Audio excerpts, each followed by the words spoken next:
இந்த பதிவை பார்த்துட்ருக்கிற அத்தனை அன்பர்களுக்கும் அடியார்களுக்கும் அடியனுடைய பணிவான வணக்கங்களை தெரிவிச்சுக்கிறேன்.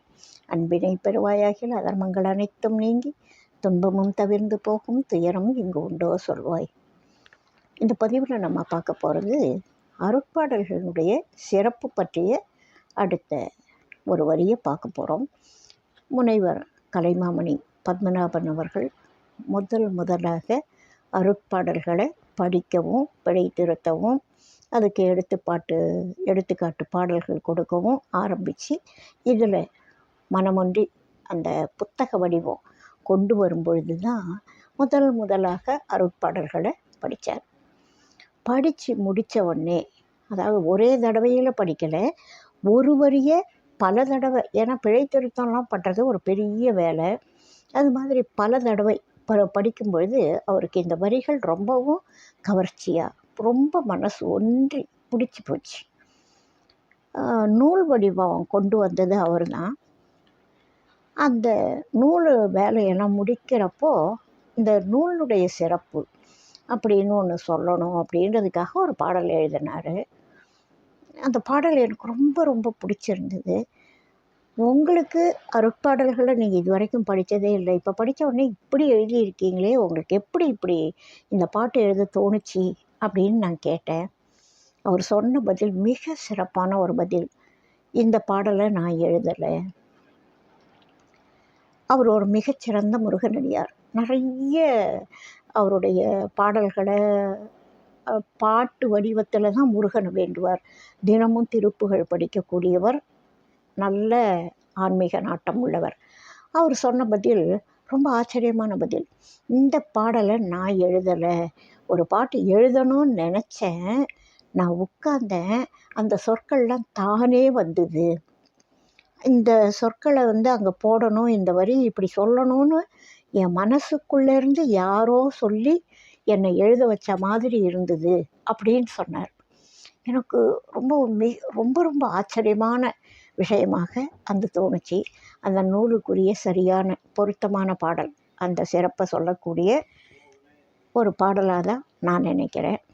அதை உங்களுக்கும் சொல்லணும், எல்லாருக்கும் சொல்லணும். அருட்பாடல்கள்ன்ற சேனலில் இந்த பாடலை பற்றி சொல்ல வேண்டியது எந்த அளவுக்கு முக்கியமானது அப்படின்னு எனக்கு தோணுச்சு. அதனால் இந்த பாடலை பற்றி முதல்ல சொல்கிறேன். இது புத்தகத்தோட முடிவில் இருக்குது, கடைசி பக்கத்தில். அதை நான் முதல்ல சொல்லணும்னு தோணுச்சு. அந்த பாடலை ஒரு தடவை படிக்கிறேன். முந்தின பதிவில் முதல் வரியை மட்டும் பார்த்தோம். இப்போ 2வது வரியை நம்ம பார்க்க போகிறோம். அருளின் சுரங்கம் ஆண்டவர் பாடல். பொருள் பொதி பெட்டகம் பொற்புதை சுரங்கம். அருளின் விளக்கம் அமைதி தத்துவம். நிலைத்த இறைவன் தேடிய புகழை பலபடக் கூறும் பாடல் அடுக்கம். வாழ்வின் நிலையை வகுத்து கூறும் ஆழ்ந்த கருத்துகள் அமைந்த அரங்கம்.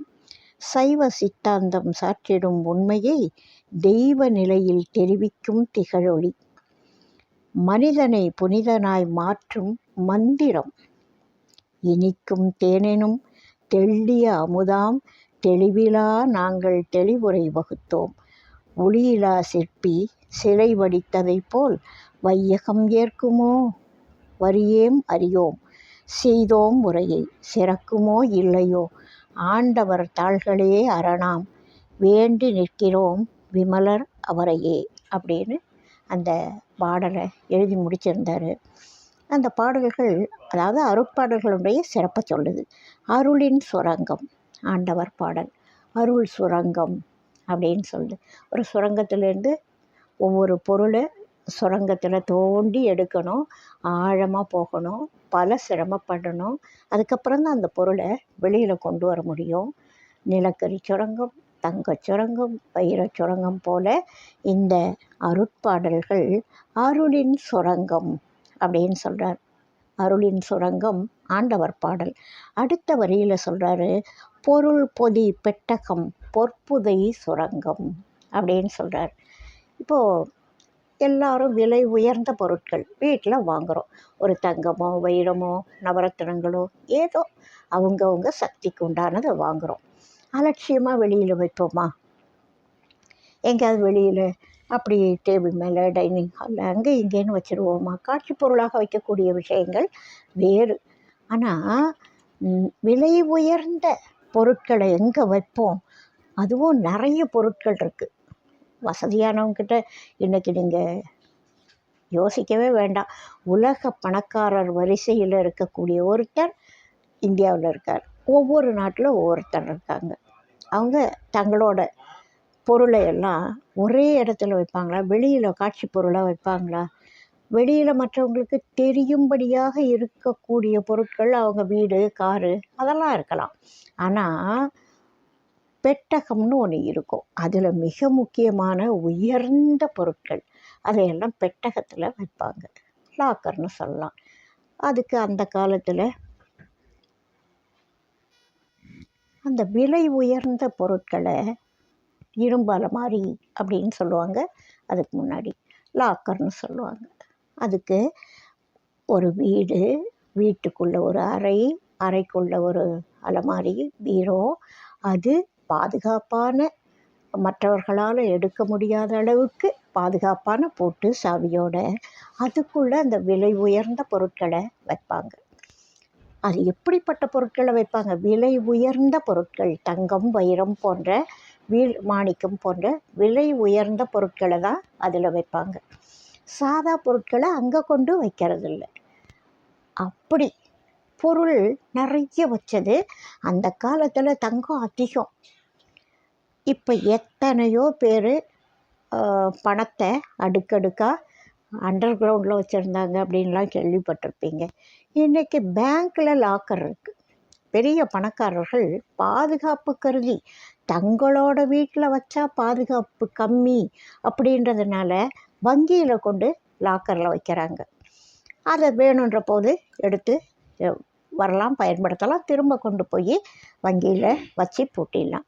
அந்த லாக்கரில் வைக்கக்கூடிய பொருட்களை, விலை குறைந்த பொருட்களை சொண்டு சாதாரணமாக வைப்பாங்களா? மிக விலை உயர்ந்த பொருட்களை தான் பெட்டகத்தில் வைப்பாங்க. அந்த மாதிரி பொருட்கள் எக்கச்சக்கமாக இருக்கக்கூடிய ஒரு பெட்டகம். இப்போ திருவனந்தபுரத்தில் ஒரு அரை முழுசும் தங்கம் இருக்குது. அதோட மதிப்பை போடுறதுக்கே இப்போ இருக்கிறவங்களால முடியாது. அந்த விலை மதிப்பு எண்ணிக்கையில் அடங்காமல் அதுக்கும் மேலே இருக்கும். இது வரைக்கும் நமக்கு எவ்வளவு என்னுடைய கணக்கு தெரியுமோ அதையும் தாண்டி இருக்கும் அப்படின்னு ஒரு கணக்கு யோசிக்கிறாங்க. முடியாது, அந்த அளவுக்கு விலை மதிப்புள்ளது அப்படின்னு. அதை எப்படி வச்சாங்க? எதிரிலே வச்சாங்களா? இல்லையே. மற்றவர்களால் திறக்க முடியாத ஒரு அறை, அது இன்னமும் ஒரு அறையை திறக்க முடியல அப்படின்னு சொல்கிறாங்க. அது இன்னும் விலை மதிப்பு அதிகமான பொருட்கள் இருக்கலாம் அப்படின்னு சொல்கிறாங்க. அது பெட்டகம். அந்த காலத்து பெட்டகம். மன்னர்கள் காலத்தில் அப்படியெல்லாம் பாதுகாத்தாங்க.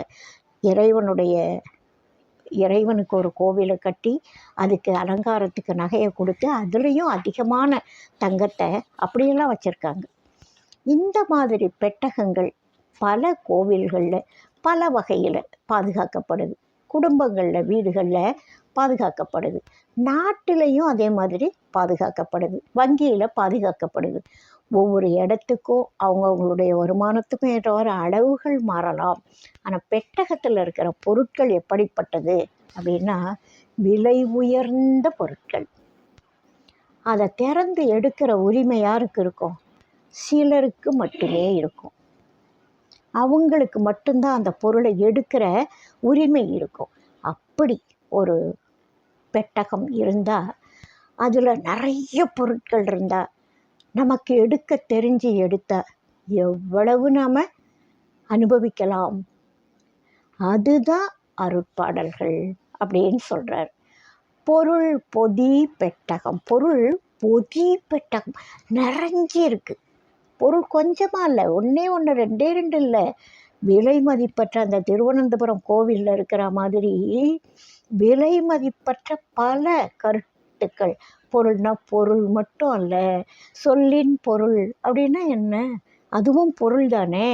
அந்த பொருள் நாம் அழியும் பொருட்கள், எவ்வளவு தங்கம் இருந்தாலும் ஒரு காலத்தில் இது இடம் மாறி போகலாம், கை மாறி போகலாம், காணாமல் போகலாம்.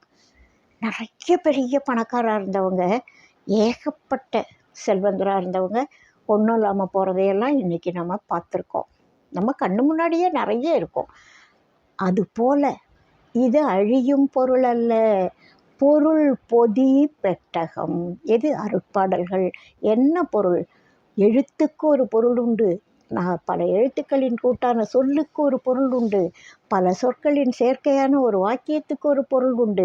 பல வாக்கியங்கள் சேர்ந்த ஒரு பாடலுக்கு எவ்வளவு பொருள் இருக்கும். ஒருத்தர் வா அப்படின்னு சொன்னால் அவங்க போகிறாங்க, கிட்டக்க போன்னு சொன்னால் போகிறாங்க. அப்போது ஒரு எழுத்துக்கு அவ்வளவு பொருள் இருக்குது. ஒரு ஐ என்ற எழுத்துக்கு அவ்வளவு பொருள் இருக்குது. அகர முதல எழுத்தெல்லாம் அப்படின்னு சொல்கிறாரு வள்ளுவ பெருந்தகை. ஒரு எழுத்துக்கு அவ்வளவு பொருள் இருக்குது. அகர முதல எழுத்தெல்லாம் ஆதி பகவன் முதற்றே உலகு. எழுத்தெல்லாம் எங்கேருந்து ஆரம்பிக்குது? அகரத்திலேருந்து ஆரம்பிக்குது. அவ்வளவு பொருள் அந்த ஒரு ஆ அப்படின்ற எழுத்துக்கு இருக்குது. பிரணவத்துக்கு பொருள் அப்படின்னா பரமசிவனும் முருகனும் சேர்ந்து ஒரு கருத்தை உலகத்துக்காக நடித்து காமிச்சாங்க. பிரணவத்துக்கு பொருள் அவ்வளவு சிறப்பானது.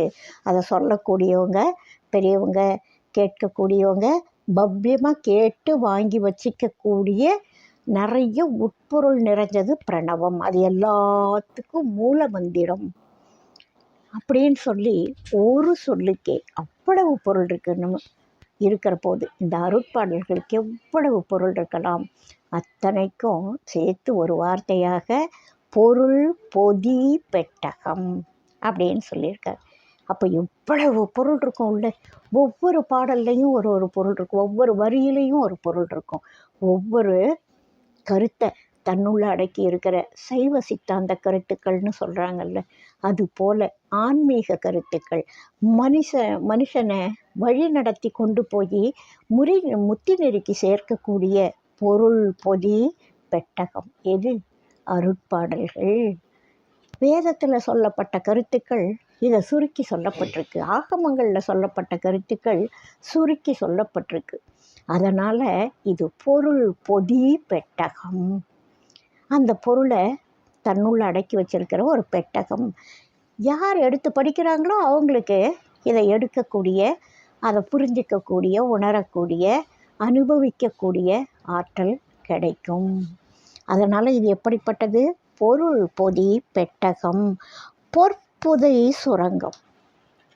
இப்போது சுரங்கம்னு முந்தின வரியில் சொன்ன மாதிரி அது அருள் சுரங்கம்னு சொல்லியிருக்காரு. இந்த அருட்பாடல்களை அருள் சுரங்கம் அப்படின்னு சொல்லியிருக்கார். அதே மாதிரி அடுத்த வரியிலையும் பொற்புதை சுரங்கம் அப்படின்னு சொல்கிறார். நம்ம கோலாரில் தங்கச்சுரங்கம் இருக்குது. அந்த தங்கச்சுரங்கத்துலேருந்து கொஞ்சம் கொஞ்சமாக எடுத்துக்கிட்டே இருக்காங்க. அது மாதிரி தங்கச்சுரங்கங்கள் நாட்டில் அதாவது உலகத்தில் பல இடங்களில் இருக்குது, குறிப்பாக சில இடத்துல இருக்குது. அந்த தங்கச்சுரங்கத்துலேருந்து தங்கத்தை எடுக்கிறப்போ அது மண்ணோட கலந்துருக்கும். அதை பிரித்து எடுத்து சுத்தப்படுத்தி சுத்த தங்கமாக்கி அது மிக விலை உயர்ந்த பொருளாக கருதப்படுது இன்றைக்கி உலகம் முழுசும்.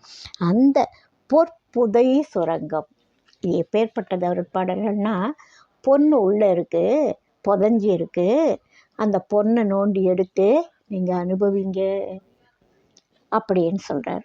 இந்த அருட்பாடல்கள் அருளின் சுரங்கம் மாண்டவர் பாடல், பொருள் பொதி பெட்டகம் பொற்புதை சுரங்கம் அப்படின்னு சொல்கிறார்.